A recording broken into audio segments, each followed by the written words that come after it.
السلام علیکم۔ راز حقیقت میں آپ تمام دوستوں کو خوش آمدید۔ خلیفہ عمر بن عبدالعزیز رحمۃ اللہ علیہ۔ تاریخ میں ایسے بہت کم حاکم گزرے ہیں کہ جنہوں نے تاریخ میں ناقابل تسخیر نقوش رقم کیے۔ خلیفہ عمر بن عبدالعزیز ان میں سے ایک ہیں۔ انہیں پہلا مجدد بھی کہا جاتا ہے۔ چاروں خلفائے راشدین کے بعد خلیفہ عمر بن عبدالعزیز بہترین حاکم تصور کیے جاتے ہیں، بلکہ بعض جگہ انہیں اسلام کا پانچواں خلیفہ بھی کہا گیا۔ رومن شہنشاہ نے جب آپ رحمۃ اللہ علیہ کے انتقال کی خبر سنی تو کہا، ایک نیک شخص کا انتقال ہو گیا۔ کسی ایسے سیاسی کو دیکھ کر شاید ہی مجھے حیرت ہو کہ جس نے دنیا چھوڑ کر خود کو خدا کی رضا کے حوالے کر دیا ہو، لیکن میں ایسے شخص کو دیکھ کر حیرت زدہ ہوں کہ جس کے پاس دنیا کی ہر آسائش تھی، پھر بھی اس نے ان آسائشات سے آنکھیں بند کر کے تقویٰ کی زندگی گزاری۔ خلیفہ عمر بن عبدالعزیز رحمۃ اللہ علیہ نے صرف 30 ماہ خلافت کی، لیکن اس مختصر عرصے میں انہوں نے دنیا کو بدل کر رکھ دیا۔ ان کا دور خلافت امویہ کا سنہرا ترین دور ہے۔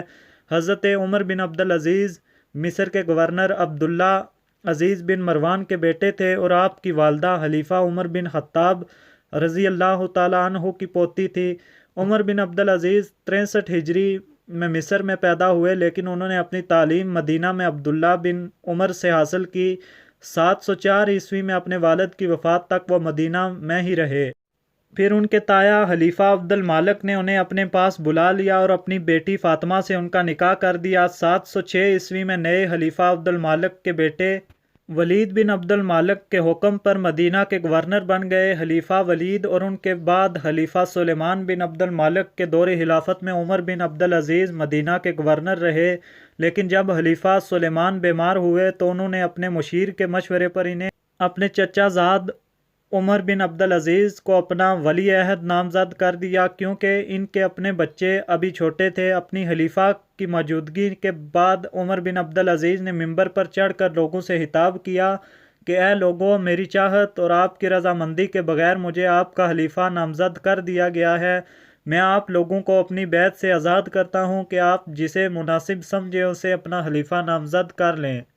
لوگوں نے جواب دیا، اے عمر، ہمیں آپ پر پورا اعتماد ہے، ہم آپ ہی کو اپنا خلیفہ بنانا چاہتے ہیں۔ عمر نے فرمایا، اے لوگو، تو پھر تب تک میری تابعداری کرنا جب تک میں اللہ کی تابعداری کرتا رہوں، اور اگر میں اللہ کی نافرمانی کروں تو تم لوگ میری اطاعت سے آزاد ہو۔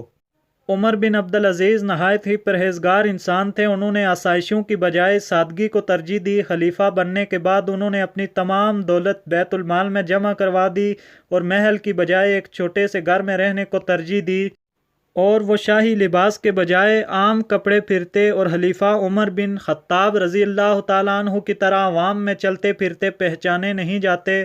اپنی خلافت کی نامزدگی کے بعد انہوں نے اپنی شہزادوں کی عیش و عشرت کی زندگی کو خیر باد کہہ دیا، اور ان کی زوجہ نے بھی ان کے کہنے پر اپنے والد سے ملنے والے تمام زیورات بیت المال میں جمع کروا دیے۔ عمر بن عبدالعزیز وہ پہلے خلیفہ ہیں جنہوں نے دوسری زبانوں میں قرآن کا ترجمہ کروایا۔ محمد بن قاسم کے سندھ فتح کرنے کے 6 سال بعد خلیفہ عمر بن عبدالعزیز نے 718 عیسوی میں سندھ کے حکمران کے کہنے پر قدیم سندھی زبان میں قرآن کا ترجمہ کروا کر سندھ بھیجا۔ ابن کثیر لکھتے ہیں کہ ان کی اصلاحات کے نتیجے میں صرف فارس سے آمدنی 28 ملین درہم سے بڑھ کر 124 ملین درہم ہو گئی۔ انہوں نے ایران، خراسان اور شمالی افریقہ میں بہت وسیع پیمانے پر کام کروائے، جس میں نہروں، سڑکوں، مسافروں کے لیے پناہ گاہوں اور میڈیکل ڈسپنسریوں کی تعمیر شامل ہے۔ ان کے چھوٹے سے دور خلافت میں لوگ اتنے خوشحال ہو گئے کہ ڈھونڈنے سے بھی انہیں کوئی خیرات کا مستحق نہ ملتا۔